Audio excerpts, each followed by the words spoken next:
I actually feel extremely nervous making this video today because it's gonna be raw and unscripted, and I'm gonna talk about something that I think society still stigmatizes, and let's be real, we ourselves still stigmatize this thing. It is depression. I am really scared talking about this because it is definitely not a comfortable subject, but to be honest, this was not the comfortable experience to go through, and not having many people or anyone really to share this experience with when I went through it, that was really hard in itself. And I feel like I need to close that chapter in my life by making this video today as it is, and basically spilling my heart out to you about depression that I experienced last year, and I think over the past 4 years of my life. I think depression isn't always obvious, and it doesn't have to be diagnosed to know that it is depression. And I know many people will say now that, oh, what are you talking about? If you weren't diagnosed, you didn't have depression, everything is fine with you, everything was fine with you, you don't have the right to talk about it because you didn't see a medical professional. Well, I think when you are depressed, you actually really feel it, and you actually really do realize what it is. When I realized that I was depressed was when I came back to England after spending a few weeks away, and I realized that I am completely lost. I am not living, I am just existing, and I don't want to be here anymore. I don't want to be where I am. I would rather be anything and anywhere rather than myself and here. And I spend my days sleeping. Usually I don't sleep during the day. I can't fall asleep. Physically, I can't sleep when it's bright. So I only sleep when it's dark and wake up when it's bright, and I can't take naps or anything at all. Back then, I found myself sleeping during the day a lot. I slept through the night and I slept through the day. I didn't want to move, I didn't want to get up, I didn't want to do anything, and I was fine that way. I was fine in my own melancholy, in my own sadness, and in my own depression. I realized that I was depressed because life just didn't feel significant anymore. All my dreams, everything I was going towards, everything I thought I was building in my life didn't matter anymore. I just felt exhausted, and I slept, and I woke up in the morning, went back to sleep during the day, woke up at night, ate dinner, went back to sleep, and that lasted for a few good weeks. And on the outside, nobody actually knew about it. I think a human can have a perfectly fine and amazing life on the outside, but still struggle so much on the inside. And it does not discard those feelings. It does not discard that darkness that someone is feeling on the inside. But a lot of times we think it does. I think a lot of us experience what's called a functioning depression, where to the outside world you look like a perfectly functioning human being, but you just know how dark you feel on the inside, and how nothing in life really matters anymore, and you struggle with who you are on the inside, but you try to conceal it. You try to play that role of a perfectly functioning human being when it comes to the external world. I think that's why it's quite difficult sometimes to talk about depression, because I know a lot of people who were actually diagnosed with depression, and it is even harder to talk to those people because a lot of times we think that our problems and our issues are only exclusive to us, and if somebody hasn't seen a professional, if somebody chooses the path of self-healing, that means that they are coping perfectly fine. I think a lot of times we think that nobody else will understand us.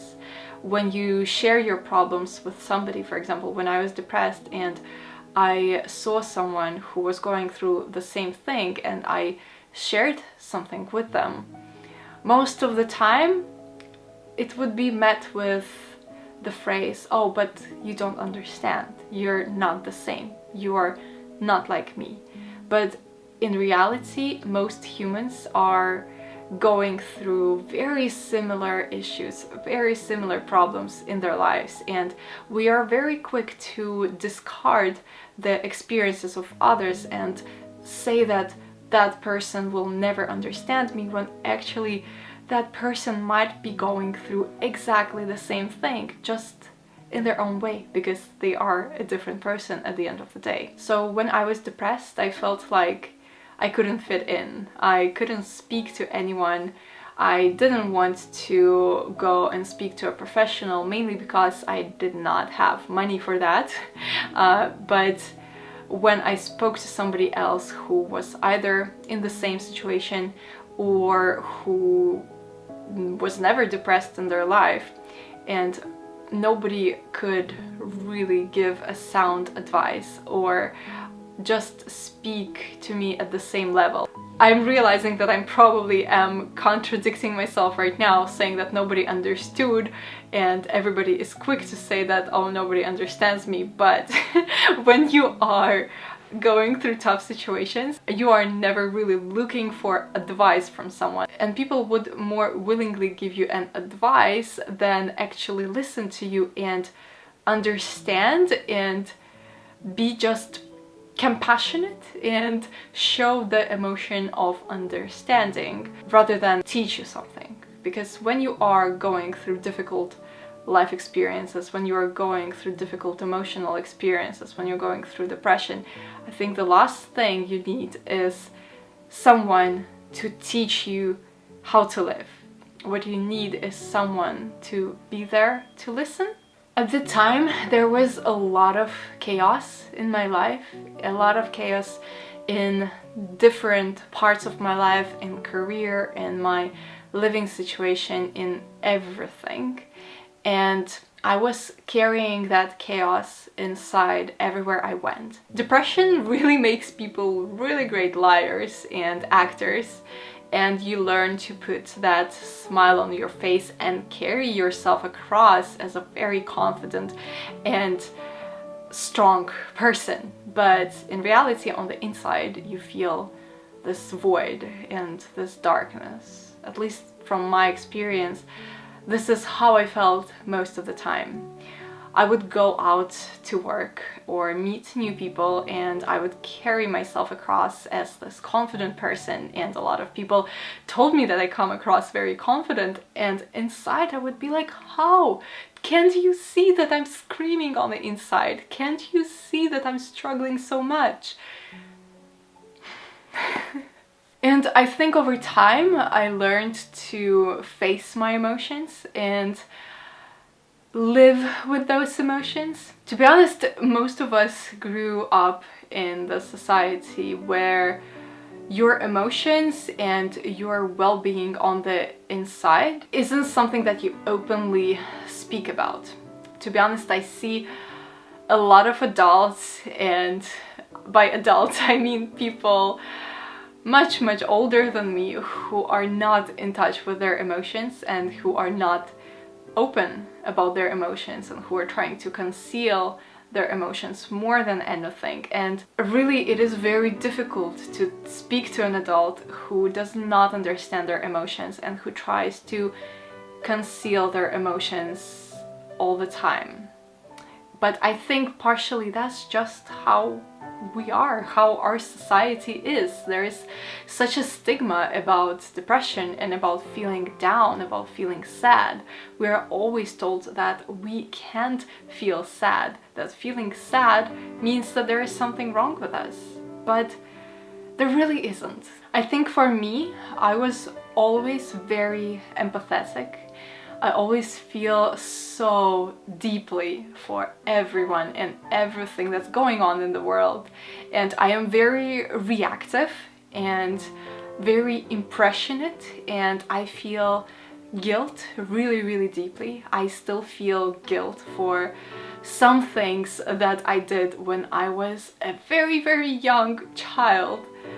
I remember that and I feel guilt for that. When I was depressed, all of the past pains, all of the past guilt came to surface. It was easier for me to forget myself in sleep rather than face this guilt and face these emotions every day of my life and every minute, every hour of my life, rather than living with that. I think over time I learned to understand my emotions and understand the root of the problem and where they come from and why at any particular moment they come to surface and why I'm experiencing it.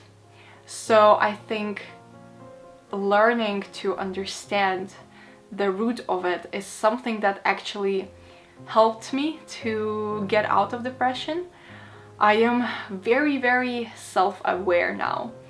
I actually allow myself to be self-aware. I give myself time during the day to be self-aware, and I think that's what helps me to keep my emotions and my depression at bay. I think self-awareness and actually accepting myself for who I am and accepting my emotions for what they are, that was something that actually dissolved that darkness inside of me and allowed me to feel much lighter and much brighter on the inside. I'm not saying that I don't experience these emotions anymore.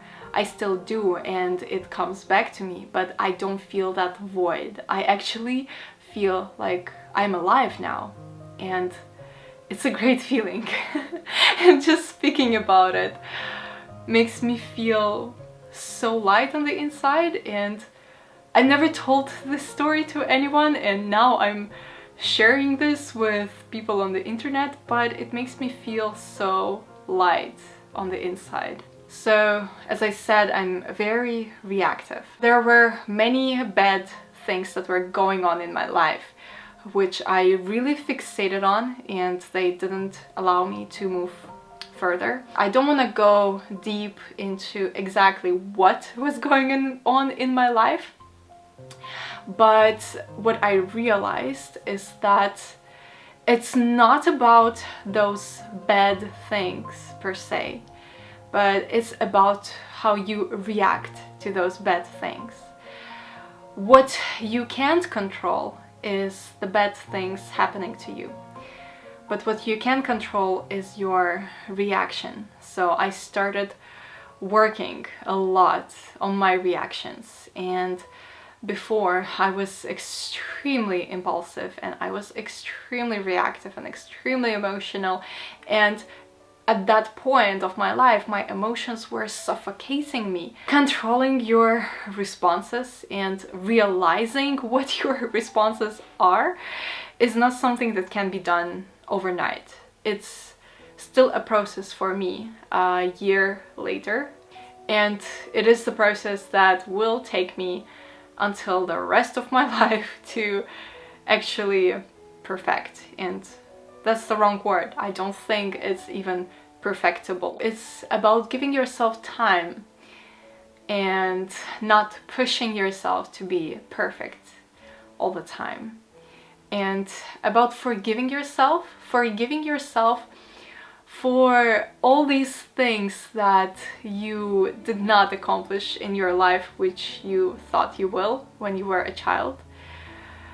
It's about forgiving yourself for feeling these emotions and forgiving yourself for all these little things that make you feel guilty today.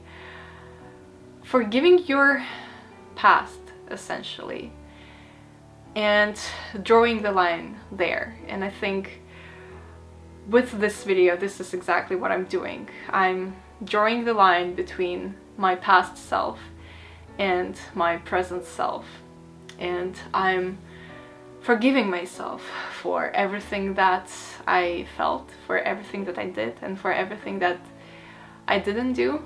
and I'm moving further. You don't have to become 100% better today or 100% better tomorrow.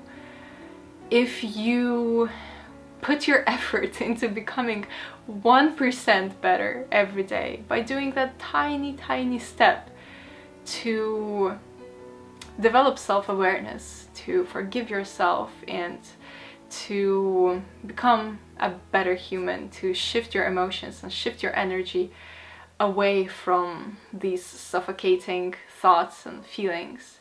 If you can just input 1% of your being into that, if you can become better just by 1%, that's already enough.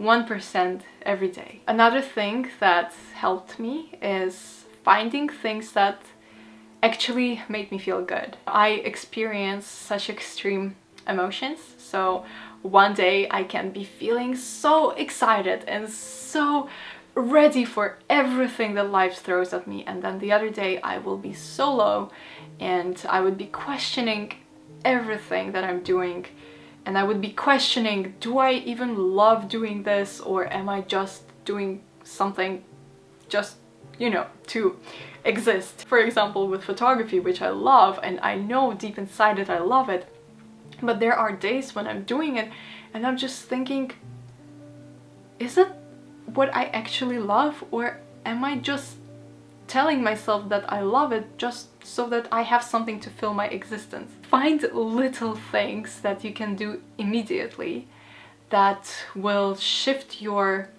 mood and will allow you to focus your thoughts on something other than yourself and your own being and your own emotions. It can be meeting someone, meeting a friend, or it can be calling someone and talking on the phone.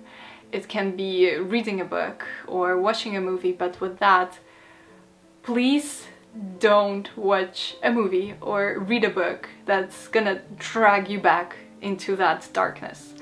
At the time when I was depressed, I was reading Murakami, and if you've ever read his novels before, you will know what I mean. And when you are depressed, this is definitely not a book for you to read. So please don't drag yourself back into that void by reading literature that's gonna drag you down and that's gonna drag you back into depression. Find something positive, find something that's gonna uplift you, find something that's less personal, where you can't compare yourself to the character or to the person who wrote the book, if it's a autobiography or a self-help book. Find something that can help you disconnect from reality and disconnect from your thoughts at the moment. I think that's very helpful, and that was very helpful for me because that allowed me to feel different emotions, to experience emotions that my depression at the time did not allow me to experience. One other big thing that helped me to cure and get out of that depression is allowing myself to be present. You might feel that if you're not hustling, if you're not multitasking, you are not living right. But I think being present is actually more important than anything right now in this culture, because we become so busy and we think that we live by being busy, but no, actually we live by being present. What I started doing is giving myself some time in the day where I actually can spend a little bit of time, a few minutes, just with myself. I realized that the recent world events, the quarantine, made us realize is how uncomfortable we are with ourselves, how uncomfortable we are in our own presence, because a lot of us found ourselves alone at home, and there were people who were in the situation where they had nowhere to go and no one to talk to. And I think a lot of us, because we are social beings, we grow up in the social environment, so we don't really know how to face ourselves, how to be with ourselves, and how to spend time alone and teaching yourself to be present through meditation. Or I know that meditation is kind of this word that everyone uses right now and everyone seems to do it, but let's call it a few minutes alone, a few minutes with your thoughts, where you just train yourself to spend time with the most important person on earth that you have. It's you. And sitting just 10 minutes in silence with my own thoughts, feeling my own body and realizing how I'm feeling today mentally, how I'm feeling physically, what thoughts are coming into my head, that really helped. And that really helped me to declutter my head and become more self-aware. Let me just add that whilst I am saying that you need to become comfortable with yourself, also please, if you can, don't isolate yourself. We are social beings after all, and so if you can talk to someone, if you can go and spend time with someone you feel really good with, who uplifts you, or if you can't be with them physically, just call them or message them. Or if you really don't have anyone, just go for a walk where there are people, or maybe go to a coffee shop where you will have to talk to someone, maybe even a small talk, which I usually don't like. But during the days when I was feeling very lonely and very down and I didn't want to disturb anyone that I know, I went to coffee shops, and when I was ordering coffee, usually people are very friendly, so we would exchange some conversation, and that was already helpful. That was already a reminder that I'm here and I'm alive and there are people around you and I'm not alone in this. So I think the big part was the realization that these are my thoughts and these are my emotions. This is my being. This is how I am. But it doesn't define me. It's what I feel. It's what I'm experiencing, but it's not me. I am not that lonely and sad girl, and I am just going through some struggles in my life. And I think that realization that really helped me. I stopped defining myself as depressed. I realized that I have depression, and if it's something that I have, that means that's something that I can change, and nothing in this life is permanent. Everything is temporary. Everything you can think of, our lives, our emotions, everything is temporary, and you will not be experiencing these emotions forever. And so allowing yourself to feel something different and allowing yourself to be something different and actively putting that 1% every day to feel better, I think that's already a great start. And I think that acceptance actually allows you to look at it with a clearer mind and with more presence and with more self-awareness. I don't even know how to finish this video because this is something that I never talked about. This is something I felt very deeply. I am not saying that I'm 100% better. I'm not saying that I'm 100% sure that it will never come back, but I feel alive, and I think that's what matters. If my experience can help you feel a little bit more alive today after watching this, I think that's the purpose of it. That's the purpose of my story. And also for myself to finally move on a year later after I experienced all these feelings and emotions. I think I'm drawing the line here, and yeah, thank you for listening, and yeah, thank you for being here.